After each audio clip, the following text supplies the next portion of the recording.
యోసేపును ఒక పురుషునికి ప్రదానం చేయబడిన కన్యక యుద్ధకు దేవుని చేత పంపబడెను. ఆ కన్యక పేరు మరియా. ఆ దూత లోపలికి వచ్చి ఆమెను చూచి, దయాప్రాప్తురాలా, నీకు శుభం, ప్రభువు నీకు తోడై ఉన్నాడని చెప్పాను. ఆమె ఆ మాటకు బహుగా తొందరపడి ఈ శుభవచనం ఏమిటో అని ఆలోచించుకొనుచుండగా దూత, మరియా, భయపడకుము, దేవుని వలన నీవు కృప పొందితివి. ఇదిగో నీవు గర్భం ధరించి కుమారునికని ఆయనకు యేసు అని పేరు పెట్టుదువు. హల్లెలూయా కదమ్మా. చూడండి, ఇక్కడ ఈ రీతిగా దేవుని చేత గాబ్రియేలు దూత పంపబడి ఆమెతో మాట్లాడుతూ ఉన్నాడు. దయాప్రాప్తురాలా, నీకు శుభము, నీవు ప్రభు వలన, దేవుని వలన నీవు దయ పొంది ఉన్నావు. నీకు కుమారుడు కలుగును, నీకు పుట్టబోయే శిశుడు పరిశుద్ధుడై ఉంటాడు. సర్వ మానవాళి యొక్క పాపముల కొరకు ఆయన నీ గర్భమున పుట్టబోచున్నాడు అని ఆ యొక్క దేవుని యొక్క దూత చెప్పినప్పుడు మరియ తల్లి ఎంతగానో భయపడింది. మహాత్మా, నేను పురుషుని జరిగిన దానము, నేను భర్త రూపుడైనటువంటి స్త్రీని, ఈ కార్యం నాకు ఎట్లా జరుగుతుంది? ఒకవేళ ఈ కార్యం నా పట్ల జరిగితే ప్రజలు నన్ను నిందిస్తారు కదా, నన్ను అవమానిస్తారు. ఈమె వివాహం కాకముందే, ఈమె పెళ్లి కాకముందే గర్భవతిగా ఉండింది అని చెప్పేసి నన్ను ఒక వ్యభిచారి అనుకుంటారు, నన్ను అవమానిస్తారు, నన్ను నిందిస్తారు, నన్ను రాళ్ళతో కొట్టి చంపుతారు. ఇది నా పట్ల ఎలా జరుగును స్వామి అని అన్నప్పుడు, మరియా, నీవు భయపడవద్దు. గాబ్రియేలు దూత అంటాడు, మరియా, నీవు భయపడవద్దు, దేవుని కృప నీకు తోడై ఉన్నది. సర్వోన్నతుని శక్తి నిన్ను కమ్ముకుంటుంది. పరిశుద్ధాత్మ వలన నీవు గర్భమును ధరిస్తావు. హల్లెలూయా కదా. మొన్న విజయ్ కుమార్ సార్ అన్నాడు ఒక మాట. ఏమని అన్నాడు? యేసుక్రీస్తు ఎవరి సంతానము? యేసుక్రీస్తు ఎవరి సంతానము? స్త్రీ సంతానం. యేసుక్రీస్తు ప్రభుల వారు స్త్రీ సంతానం. ఈ లోకంలో ఉన్నటువంటి మానవులమంతా పురుష సంతానం. హల్లెలూయా. ఎందుకంటే పురుషులతో సంబంధం లేకుండా ప్రభు యేసుక్రీస్తుల వారు పుట్టాడు. ఈ మాటను అందరం కూడా ఒప్పుకోవలసిందే, ఈ మాటను అందరం కూడా నమ్మవలసిందే. ఎందుకంటే ఆమె స్త్రీ వలన ప్రభు యేసుక్రీస్తుల వారు పుట్టాడు. స్త్రీ వలన మాత్రమే పుట్టాడు. పరిశుద్ధాత్మ వలన ప్రభు అయిన యేసుక్రీస్తుల వారు ఈ లోకంలో మానవునిగా జన్మించాడు.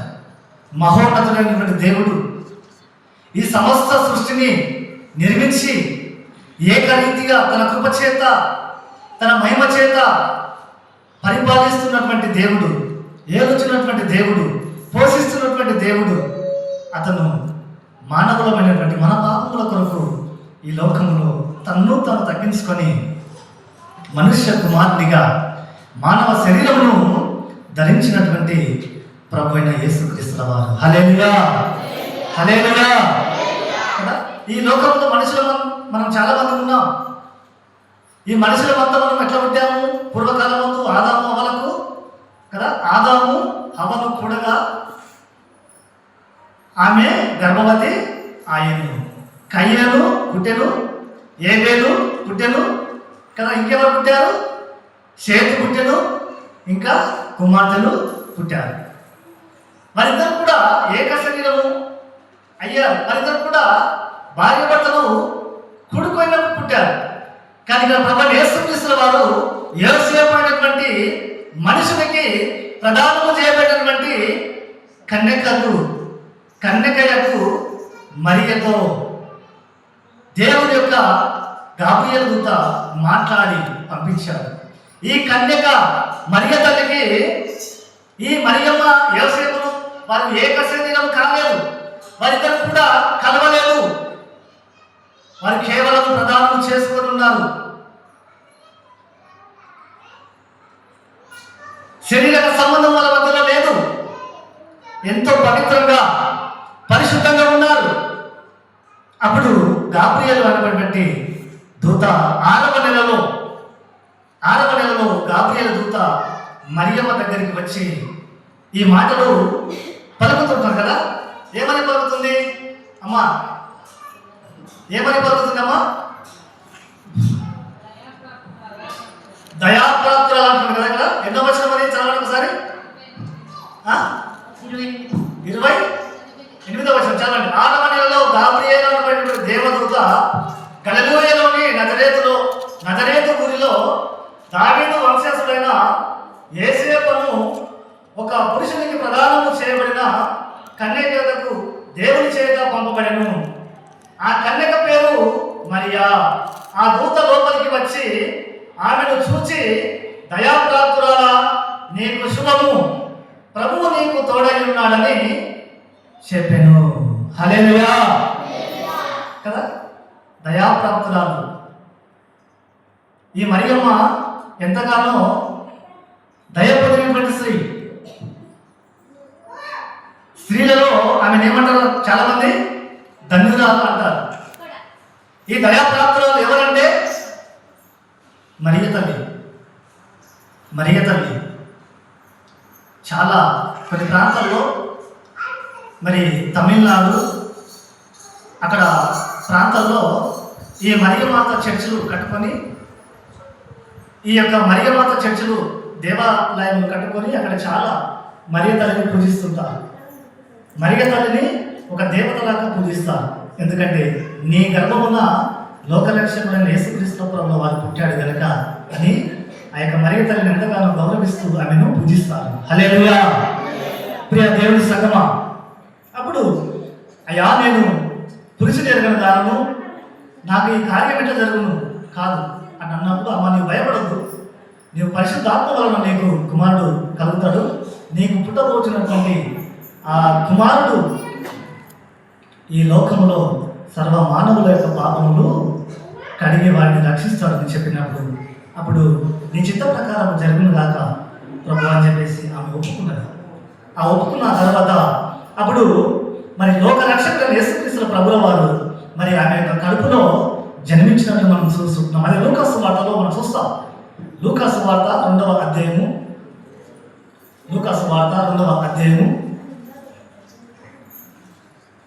మొదటి వచనం నుండి 14వ వచనం వరకు చదువుకుందాం. ఒకసారి చదవడమా? ఆ దినములలో సర్వలోకమునకు ప్రజాసంఖ్య వ్రాయవలెనని కైసరు ఔగుస్తు వలన ఆజ్ఞ అయ్యెను. ఇది కురేనియా సిరియా దేశమునకు అధిపతి అయి ఉన్నప్పుడు జరిగిన మొదటి ప్రజాసంఖ్య. అందరూ ఆ సంఖ్యలో వ్రాయబడటకు తమ తమ పట్టణమునకు వెళ్ళి, యోసేపు దావీదు వంశంలోను గోత్రంలోను పుట్టినవాడు కనుక తనకు భార్యగా ప్రదానం చేయబడి గర్భవతి అయి ఉండిన మరియతో కూడా ఆ సంఖ్యలో వ్రాయబడటకు గలిలయలో నజరేతు నుండి యూదయలోని బెత్లెహేము అనబడిన దావీదు ఊరికి వెళ్ళెను. వారక్కడ ఉన్నప్పుడు ఆమె ప్రసవ దినములు నిండెను కనుక తన తొలిచూలు కుమారుని కని పొత్తిగుడ్డలతో చుట్టి సత్రంలో వారికి స్థలము లేనందున ఆయనను పశువుల తొట్టిలో పరుండబెట్టెను. ఆ దేశంలో కొందరు గొర్రెల కాపరులు పొలంలో ఉండి రాత్రివేళ తమ మందను కాచుకొనుచుండగా ప్రభుదూత వారి ఎదుగు వచ్చి నిలిచెను. ప్రభువు మహిమ వారి చుట్టూ ప్రకాశించినందున వారు మిక్కిలి భయపడెను. అయితే ఆ దూత, భయపడకుడి, ఇదిగో ప్రజలందరికీ కలగబోవు మహా సంతోషకరమైన సువర్తమానం నేను మీకు తెలియజేయుచున్నాను. దావీదు పట్టణమందు నేడు రక్షకుడు మీ కొరకు పుట్టి ఉన్నాడు. ఈయన ప్రభువైన క్రీస్తు. దానికి ఇదే మీకు ఆనవాళ్ళు. ఒక శిశువు పొత్తిగుడ్డలతో చుట్టబడి ఒక తొట్టిలో పండుకొని ఉండుట మీరు చూచెదరని వారితో చెప్పాను. వెంటనే పరలోక సైన్య సమూహము ఆ దూతతో కూడా నుండి సర్వోన్నతమైన స్థలములలో దేవునికి మహిమయు ఆయనకి ఇష్టమైన మనుషులకు భూమి మీద సమాధానము కలుగునుగా కానీ దేవునికి స్తోత్రం చేయుచుండెను. వాక్యము దేవుడు దీవించుగాక. ప్రియ దేవుని సంగమా, చూడండి ఇక్కడ ఈ మరియ తల్లి గర్భవతిగా ఉన్నప్పుడు యోసేపుకు తెలియబడింది విషయం. యోసేపుకు తెలియబడిన తర్వాత ఆయన ఆమెను విడవల ఇక, ఎందుకంటే నాకు తెలియకుండానే ఈమె గర్భం ధరించింది, ఈమె నేను విడిచిపెట్టాలి, ఎందుకంటే మరి ఈమె నేను చేసుకుంటే బాగుండదని చెప్పేసి ఆయనకు మరి మనసులో ఆయనకు ఆలోచన కలిగినప్పుడు దేవుని యొక్క దూత అతనికి దర్శనమిచ్చి మాట్లాడాడు. యోసేపు, నీవు మరియను చేర్చుకోవడానికి నీవు భయపడొద్దు. ఆమె గర్భం ధరించినది పరిశుద్ధాత్మ వలన ధరించినది, కానీ ఆమె నువ్వేమాత్రం కూడా నిందించకు అని ఆయనతో మాట్లాడినప్పుడు ఆయన మరి ఆ మాటకు లోబడి ఒప్పుకొని మరి మరియను చేర్చుకున్నట్లు మనం చూస్తుంటున్నాం. ఆ మరియను చేర్చుకున్న తర్వాత వారు యెరూషలేము ప్రాంతంలో ఉన్నారు. వారి సొంత గ్రామమైనటువంటి బెత్లెహేము గ్రామం. ఆ గ్రామానికి వాళ్ళు ప్రజాసంఖ్యలో పేర్లు రాయించుకోవడానికి వెళ్ళారు. మరి ఆ యొక్క దేశంలో మరి మొదటి ప్రజాసంఖ్య అక్కడ రాయించారు. ఫస్ట్ మొట్టమొదటి ప్రజాసంఖ్య ఆ యొక్క దేశంలో వాళ్ళు అక్కడనే వాళ్ళు ఏర్పాటు చేశారు. ఆ యొక్క కైసరు అగుస్తు ఆ యొక్క రాజు ఆ యొక్క ప్రజాసంఖ్య రాయడానికి ఆజ్ఞ జారీ చేసి మరి ప్రపంచ దేశాలకు వారి యొక్క దేశానికి మరి డంగురం కొట్టి చాటింపు చేసి ప్రకటన చేశారు. అప్పుడు ఆ యొక్క ప్రజాసంఖ్యల పేరు రాయించుకోవడానికి వాళ్ళు వెళ్ళవలసి వచ్చింది. ఎవరు? యోసేపు, మరియమ్మ. అప్పుడు వాళ్ళు వారి యొక్క పేరు రాయించుకోవడానికి వెళ్ళి అక్కడ వాళ్ళ యొక్క గ్రామంలో పేర్లు రాయించుకున్నారు. పేర్లు రాయించుకున్న తర్వాత వాళ్ళు ఏం చేశారంటే ఆమె ప్రసవ వేదనతో ఉండాలి. ఆమె ఎంతగానో మరి వేదన పడుతూ ఉంటుంది. ఆమె నిండు గర్భవతిగా ఉన్నది మరియమ్మ. అప్పుడు వారికి సత్రములో స్థలము లేనందువలన పశువుల తొట్టిలో తన యొక్క తొలుచుడు కుమారుని కని పశువుల తొట్టిలో పరుండబెట్టి ఉన్నారని చెప్పేసి మన వాక్యంలో చూస్తున్నాం. ఆ యొక్క పశువుల తొట్టిలో తన యొక్క తొలుచుడు కుమారుని కని లోకరక్షకుడు యేసు ప్రభువును మరి కని అక్కడ ఆ యొక్క తొట్టిలో పరుండబెట్టి ఉన్నది. తక్షణమే గాబ్రియేలు అనేటువంటి దూత మరొక పర్యాయము అక్కడ పొలంలో గొర్రె మందలు కాసుకుంటున్నటువంటి ఆ యొక్క గొర్రెల కాపల దగ్గరికి వెళ్ళి వారికి ప్రత్యక్షమై వారితో మాట్లాడుచుంటున్నాడు. ఏమని మాట్లాడుతున్నాడు? అక్కడ 11వ వచనం చూసుకున్నాం ఒకసారి. లూకాసు వార్త 2వ అధ్యాయము 11వ వచనంలో ఆయన మాట మాట్లాడతాడు. దావీదు పట్టణమందు నేడు రక్షకుడు మీ కొరకు పుట్టి ఉన్నాడు. హల్లెలూయా. ఎవరి కొరకు పుట్టి ఉన్నాడు? మన కొరకు. మీ కొరకు అంటే మానవుల కొరకు. ఈ మాట ఎవరు చెప్తున్నారు? గాబ్రియేలు దూత చెబుతున్నాడు. ఎవరి కొరకు? దేవదూతల కొరకు లోకరక్షకుడు పుట్టలేదు. ఈ లోకంలో మానవుల కొరకు ప్రభువైన యేసుక్రీస్తు వారు పుట్టాడు కనుక ఆ మాటను దేవుడు చక్కగా మరి బోధిస్తుంటున్నాడు. దావీదు పట్టణమందు నేడు రక్షకుడు మీ కొరకు పుట్టి ఉన్నాడు. ఈయన ప్రభువైన క్రీస్తు. హల్లెలూయా. అయ్యా మాకు ఎట్లా తెలవాలి? ఆ రక్షకుడు ఎక్కడ పుట్టిండు? మేము ఎట్లా కనుక్కోవాలి? మేము ఎక్కడికి వెళ్ళాలని చెప్పేసి వాళ్ళు ప్రశ్నించారు. అడిగినప్పుడు దానికి ఇదే మీ కానవాడు. 12వ వచనంలో అన్నాడు కదా, ఏమంటున్నామో దానికి ఇదే మీ కానవాడు. ఒక శిశువు పొత్తిగుడులతో చుట్టబడి ఒక తొట్టిలో పండుకొని పరుండబెట్టుట మీరు చూచెదరు. హల్లెలూయా. ప్రియ దేవుని సంగమా, చూడండి. అప్పుడు ఆ మాటలు చెప్పిన తర్వాత ఆ యొక్క గొల్లలందరూ కూడా ఎంతో సంతోషపడ్డారు. అప్పుడు ఇంకా ఆయన మాట్లాడతాడు. 11వ వచనం 14వ వచనంలో చూద్దాం ఒకసారి. వెంటనే పరలోక సైన్య సమూహము ఆ దూతతో కూడా నుండి సర్వోన్నతమైన స్థలములో దేవునికి మహిమయు ఆయనకిష్టులైన మనుషులకు భూమి మీద సమాధానమును కలుగునుగాక అని దేవుని స్తోత్రము చేయుచుండెను. హల్లెలూయా. Happy merry.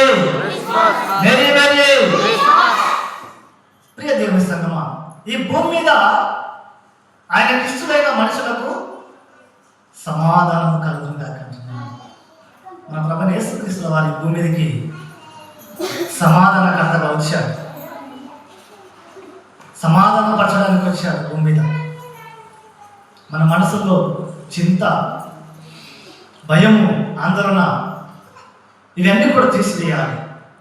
మనం ప్రభునందు సమాధానం కలిగి, సంతోషము కలిగి, ఆనందము కలిగి మనం జీవించాలి కదా. భూమి మీద ఆయనకిష్టులైన మనుషులకు అంటున్నాడు. ఆయనకిష్టలుగా మనం ఉంటున్నామా? ఆయనకిష్టమైనటువంటి జీవితాలను మనం జీవిస్తున్నామా? గత మన జీవితంలో అనేక సంవత్సరాలు గడిచాయి కదా, ఎన్నో సంవత్సరాలు గడిచిపోయాయి. మనం ఎలాంటి జీవితంలో జీవిస్తున్నాం చూద్దాం. మనం ఒకసారి మత్తయి సువార్త 5వ మత్తయి సువార్త 2వ అధ్యాయము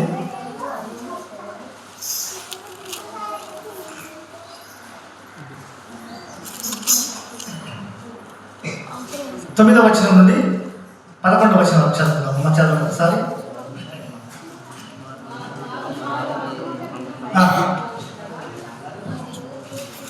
వారు రానమాట విని బయలుదేరిపోవచ్చుండగా ఇదిగో తూర్పు దేశంలో వారు చూసిన నక్షత్రము ఆ శిశువు ఉండిన చోటికి మీదుగా వచ్చి నిలిచే వరకు వారికి ముందుగా నడిచెను. వారు ఆ నక్షత్రమును చూసి అత్యానంద భరితులై ఇంటిలోనికి వచ్చి తల్లి అయిన మరియను ఆ శిశువును చూసి సాగిలపడి ఆయనను పూజించి తమ పెట్టెలు విప్పి బంగారమును సాంబ్రాణిని బోలమును కానుకలుగా ఆయనకు సమర్పించిరి. హల్లెలూయా. ప్రియ దేవుని సంగమా, ఇక్కడ మనము మత్తయి సువార్తలో ఈ 2వ అధ్యాయము ఈ 10-11 వచనం చూస్తే మన జీవితాలకు ఒక అర్థవంతమైనటువంటి జీవిత మాటలు ఉంటాయి. మన జీవితంలో ఒక అర్థవంతమైనటువంటి మాటలు వీటిని గ్రహించాలి కదా. వారు ఆ నక్షత్రమును చూసి అత్యానంద భరితులై ఇంటిలోనికి వచ్చి తల్లి అయిన మరియను ఆ శిశువును చూసి సాగిలపడి ఆయనను పూజించింది. చూడండి, సాగిలపడాలి. దేవుడు అంటే మన జీవితంలో భయం ఉండాలి, భక్తి ఉండాలి. మనిషి జీవితంలో భక్తి లేకపోతే మనకు ముక్తి దొరకదు. మనకు మోక్ష మార్గం లభించాలంటే మన జీవితంలో భక్తి ఉండాలి, భక్తి ఉండాలి. భక్తి లేకపోతే మనకు ముక్తి దొరకదు. క్రీస్తునందు ప్రియ దేవుని సంగమా, నేను మీతో కోరినది ఏమనగంటే, మనం ప్రభువును ఆరాధించినప్పుడు, ప్రభువును మనం ప్రార్థించినప్పుడు మన యొక్క జీవితమును అనగా మన యొక్క హృదయమును దేవునికి పానార్పణంగా పోయాలి. మన ప్రభువునందు దీనత్వము కలిగి మనల్ని మనము తగ్గించుకొని తన నామమును హెచ్చిస్తూ మనము సాగిలపడాలి. మనం సాగిలపడకపోతే మనకు ఆశీర్వాదాలు దొరకవు. మన ఆలోచనలు దేవుడు నెరవేర్చాడు. మన జీవితంలో మనము దేవునికి ఎప్పుడైతే మనం సాగిలపడతామో, మనం ఎప్పుడైతే దేవునికి మనం దీనాత్మము కలిగి మన హృదయమును ఆయనకు పానార్పణగా పోసి మనం మోకరించి దేవుణ్ణి మనం అడుగుతామో, అప్పుడు దేవుడు మనల్ని జ్ఞాపకం చేసుకుంటాడు. నీ ఆలోచన యావత్తును ఏం చేస్తాడమ్మా? నీ ఆలోచన యావత్తును సఫలపరిచి నీ కోరికను సిద్ధింపచేయని కాక అంటాడు. హల్లెలూయా. నీకు ఏమైనా ఆలోచనలు ఉన్నాయా? నీకు ఏమైనా కోరికలు ఉన్నాయా? అవి మంచివి అయి ఉండాలి. చెడు కోరికలు కోరుకుంటే అవి దేవుడు నెరవేర్చడు. నీవు కోరినటువంటి కోరికలు మంచివై ఉండాలి. ఒకరికి సహాయపడినటువంటి కోరికలు ఉండాలి. ఒకరి మేలు చేసే కోరికలై ఉండాలి. అవి న్యాయపరమైనటువంటి కోరికలై ఉండాలి. అవి చట్టబద్ధమైనటువంటి సత్యమైనటువంటి కోరికలు ఉండాలి. అవి మాత్రమైతేనే దేవుని యొక్క కోరికలను నెరవేరుస్తారు. ప్రియ దేవుని సంగమా, మహామేధవులు, తూర్పు దేశపు జ్ఞానులు, తూర్పు దేశం నుండి వాళ్ళు 4 దేశాల నుండి ఒక్కొక్క జ్ఞానులు ఒక్కొక్క ఆలోచనతో వాళ్ళు దేవుని యొక్క రక్షకుడైన యేసుక్రీస్తు దగ్గరికి చేరుకొని ఆ యొక్క చుక్కను కనుగొని, ఆ చుక్కను చూసి కదా వారు ఆ నక్షత్రం చూసి ఇంటిలోనికి వెళ్ళి కదా వాళ్ళు ఎంతగానో తగ్గించుకొని సాగిలపడి అన్నారు కదమ్మా. ఏం చేస్తున్నారు వాళ్ళు? ఇంటిలోనికి వచ్చి తల్లి అయిన మరియను ఆ శిశువును చూసి సాగిలపడి ఆయనను పూజించిరి. హల్లెలూయా. సాగిలపడి పూజించారు. మరి నీవు నేను మనమందరము మన ప్రభువైన యేసుక్రీస్తుని ఏ విధంగా పూజిస్తున్నాం? ఎంత పూర్ణముగా మనం విశ్వాసం కలిగి జీవిస్తున్నాం? మనల్ని మనం పరిశీలన చేసుకోవాలి. నిజమే, నేను యేసు ప్రభు నమ్ముకున్నాను, నేను యేసు ప్రభు మార్గంలో నడుస్తున్నాను, నేను ఎంత విశ్వాసం కలిగి జీవిస్తున్నాను? మనుషులు చూడడానికి నామకార్థంగా నేను జీవిస్తున్నానా, లేకపోతే నా హృదయ పూర్వకంగా నేను ప్రభువును విశ్వాసించి ఆయన అంగీకరించి నడుస్తున్నానా అనే దాన్ని బట్టి ఎవరో కాదు మనం ప్రశ్నించవలసింది. మన ఆత్మను మనమే పరిశీలన చేసుకోవాలి. మన ఆత్మను మనమే ప్రశ్నించుకోవాలి. మహామేధవులు, వేద పండితులు, ఖగోళ శాస్త్రమును చదివినటువంటి జ్ఞానులు వారి యొక్క కిరీటములను పక్కకు పెట్టి, వారి యొక్క కానుకలను ముందు పెట్టి సాగిలపడి సాష్టాంగా నమస్కారం చేశారు. హల్లెలూయా, హల్లెలూయా. సాగిలపడి నమస్కారము చేసేదా, సాగిలపడి నమస్కారము చేసేదా. అత్యున్నత సింహాసనముపై ఆసీనుడా, దేవదూతలు ఆరాధించు పరిశుద్ధుడా. యేసయ్యా, నా నిలువెల్ల నిండియున్నావు, నా మనసారంది సన్నిధిలో సాగిలపడి నమస్కారము చేసేదా, సాగిలపడి నమస్కారము చేసేదా. హల్లెలూయా. మనం సాగిలపడి ప్రభువునకు నమస్కారం చేయాలి. ప్రభు దగ్గరికి వచ్చి మనం సాగిలపడి నమస్కారం చేసినటువంటి మనం దేవుని యొక్క సన్నిధికి ఏ మార్గంలో వచ్చాము, మనం ఏ మార్గంలో వెళ్ళాలి అనే దాన్ని బట్టి మనం చూస్తే అక్కడనే ఆయన అంటాడు. అమ్మ చదవండి, నెక్స్ట్ 12వ వచనం 11వ వచనం చదవడం ఒకసారి. తర్వాత ఏ రోజు వద్దకు వెళ్ళవద్దని స్వప్నమందు దేవుని చేత బోధింపబడిన వారే వారు మరి యొక్క మార్గమున తమ దేశంలో తిరిగి వెళ్ళిరి. హల్లెలూయా. మన జీవితంలో, గడిచిన మన జీవితంలో మనం ఎన్నో పాపములు చేసి ఉండొచ్చు, ఎన్నో తప్పులు చేసి ఉండొచ్చు, ఎన్నో పొరపాట్లు చేసి ఉండొచ్చు. మనం ప్రభు దగ్గరికి వచ్చాము, ప్రభువును మనం దర్శించుకున్నాం. ఈ దినాన ప్రభు యేసుక్రీస్తుల వారు ఈ దినాన జన్మించినటువంటి దినము.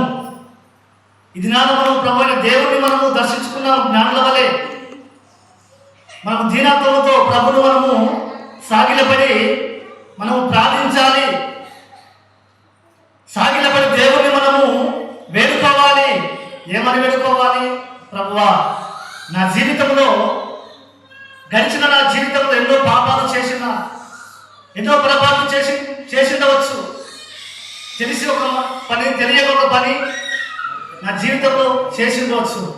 ప్రభువా, నన్ను క్షమించు,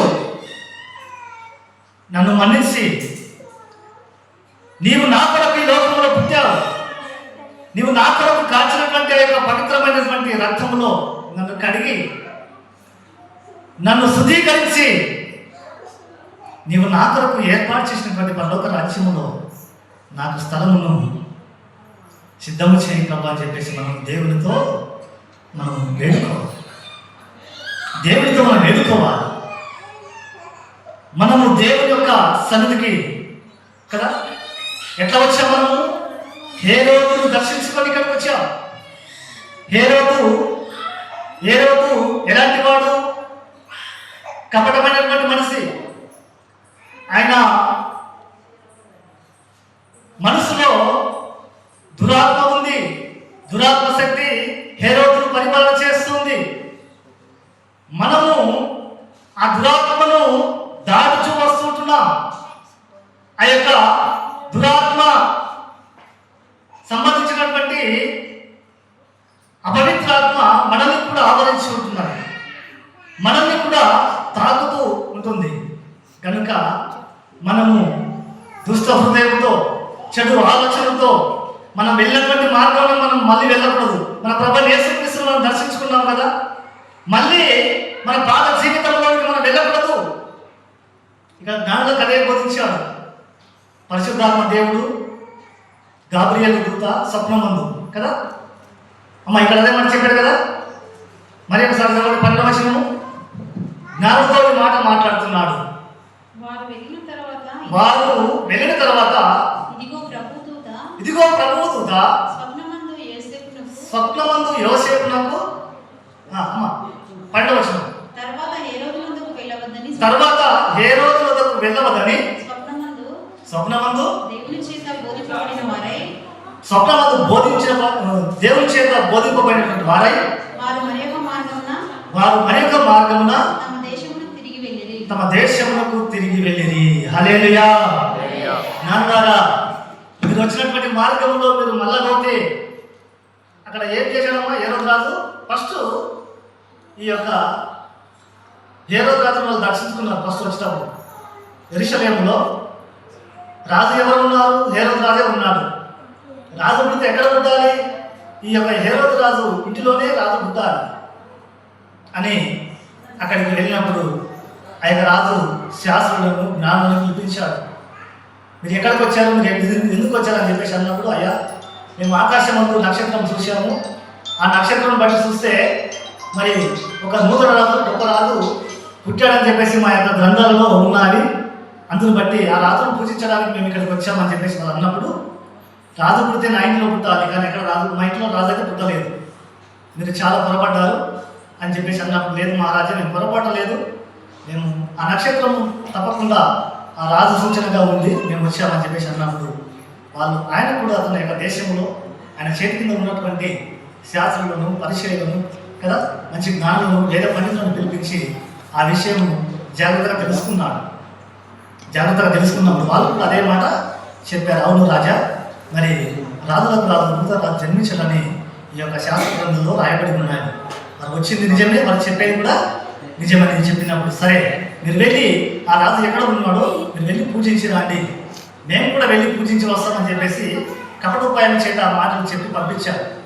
వాళ్ళు వెళ్ళిపోయిన తర్వాత ఆ యొక్క రాజు ఆయన చేతి కింద ఉన్నటువంటి మంత్రులు ఒక చక్కటి మాట చెప్పారు. ఎందుకంటే ఆ జ్ఞానులు తిరిగి మళ్ళీ ఇక్కడికి వస్తే వారిని నరికేయాలని చెప్పాడు. హల్లెలూయా. ఏం చెప్పాడు?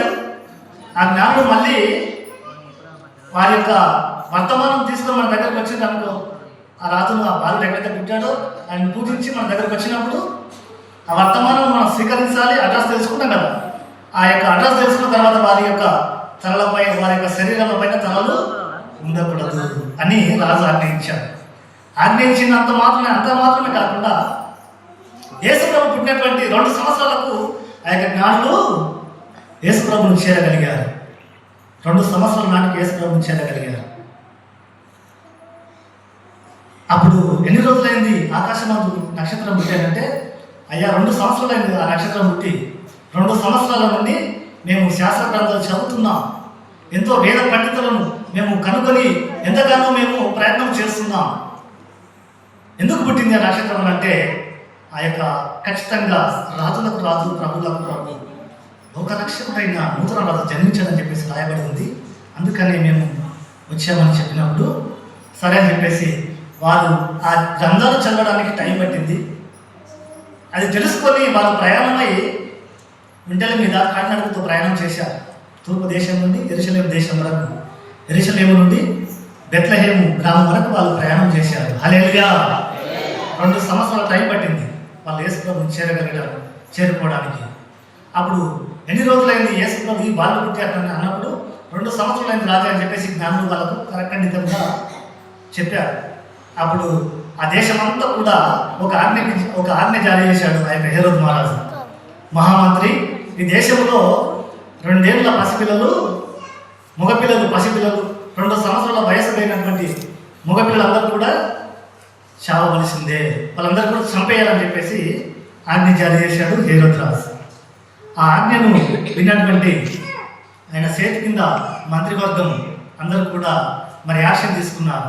2 సంవత్సరాల మగపిల్లలను ఆ దేశంలో అందరినీ కూడా నరికేశారు, చంపేశారు. ఎంత గోడుగా ఉంటుంది, ఎంత రోదన ఉంటుంది.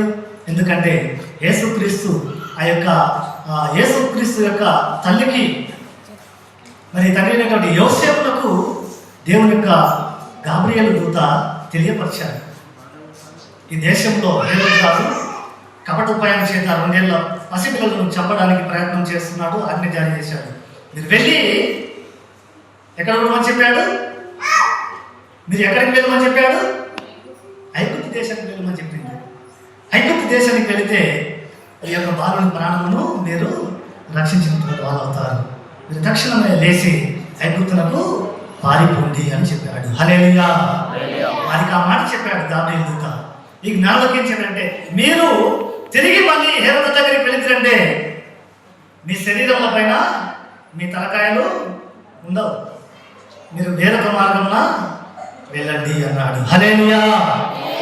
ప్రియ దేవుని సంగమా, మనమందరం కూడా మన జీవితంలో ఎన్నో సమస్యలు, ఎన్నో పొరపాట్లు, ఎన్నో పాపక్రియలు, ఎన్నో దుష్టక్రియలు చేసి ఇక్కడికి వచ్చాం ప్రభు అయిన దేవుని సన్నిధికి. ఇప్పుడు మనం తీర్మానం చేసుకోవాలి. దేవుని యొక్క ఆత్మ చేత బోధింపబడినటువంటి వారమై మనం ఉండాలి. మన జీవితంలో ఎన్నో సంవత్సరాలు గడిచిపోయాలి. ఈ 2025వ సంవత్సరంలో దేవుడు తన యొక్క ఆత్మ చేత ఆనాడు గాబ్రియలు దూత చేత జ్ఞానులకు బోధించినటువంటి దేవుడే ఈనాడు మనకు కూడా బోధిస్తున్నాడు. నా ప్రియ సహోదరి సహోదరులారా, నా ప్రియ దేవుని సంగమా, మీరు వచ్చినటువంటి మార్గంలో గడిచిన మీ జీవితంలో మీరు జీవించినటువంటి ఆ జీవితమును విడిచిపెట్టి వేరొక జీవితమును జీవించాలి. ఒక కొత్త జీవితమును జీవించాలి. మీరు ఒక కొత్త మార్గంలో వెళ్ళాలి. మీరు వచ్చినటువంటి మార్గంలో మీరు మళ్ళా వెళితే మీ శరీరముల పైన మీ తలకాయలు ఉండవు. హల్లెలూయా. మీ జీవితంలో మీరు ఏమి చేశారో అది మీకు తెలుసు, మీ అంతరాత్మకు తెలుసు. మనం ఏమి చేసామనేటటువంటి విషయము మన అంతరాత్మకు తెలుసు. ఆ పాపపు జీవితములను విడిచిపెట్టి మనము దేవుని యొక్క సన్నిధిలో, దేవుని యొక్క పాదాల చెంత మనము సాష్టంగా సాగిలపడి మనల్ని మనం తీర్మానం చేసుకుందాం. మనం తీర్మానం చేసుకుందాం, ప్రభువా నా జీవితంలో నేను ఈ తప్పు చేశాను, ఆ తప్పు చేశాను, ఈ మోసము చేశాను, ఆ మోసం చేశాను, ఈ చెడు మాటలు మాట్లాడాను, ఈ అబద్ధపు మాటలు మాట్లాడాను, వీటిని అన్నిటి కూడా క్షమించు ప్రభువా. నా పాత జీవితంలో నేను చేసినటువంటి పాపములన్నిటి కూడా క్షమించి నేను మళ్ళీ ఆ యొక్క పాత జీవితంలోనికి వెళ్లకుండా, నేను వచ్చినటువంటి ఆ పాత మార్గంలోనికి వెళ్లకుండా నూతనమైనటువంటి కొత్త మార్గములో నీ ఆత్మ చేత నేను బోధింపబడినటువంటి వాడనై కొత్త మార్గంలో వెళ్ళడానికి నాకు నీ పరిశుద్ధ ఆత్మ కాపుదల నాకు దయచేయ ప్రభు అని చెప్పేసి మనము తీర్మానం చేసుకుందాం. దయచేసి ప్రార్థన చేసుకుందాం. విన్న వాక్యం కొరకు మనం తీర్మానం చేసుకొని వాక్యమును మనం ముగించే